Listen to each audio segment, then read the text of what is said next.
Welcome to this video. If you've got really heavy things on your countertop like a mixer or a coffee pot, well, it's not really heavy, but go ahead and slide it, right? It's a bit awkward if you're just pulling it over, pulling it out from the wall every morning, right, to fill up.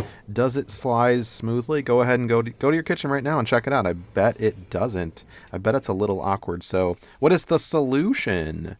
Check this out. Glides. Smooth, baby, smooth on our little electric water boiler too.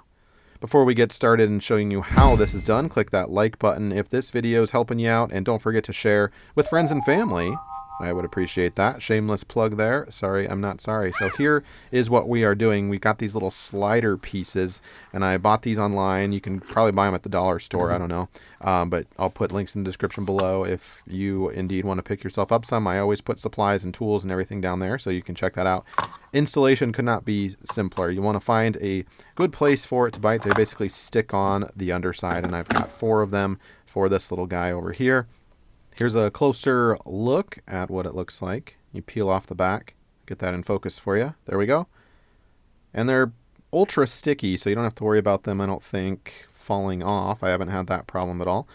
And this is kind of irregularly shaped underneath, but we're going to give it a little bite on that inside plastic flat piece and then the outside lip. And that should secure it pretty well with downward pressure. There we go. And look at that. It just glides super smoothly. This is what it looks like on the coffee maker as well.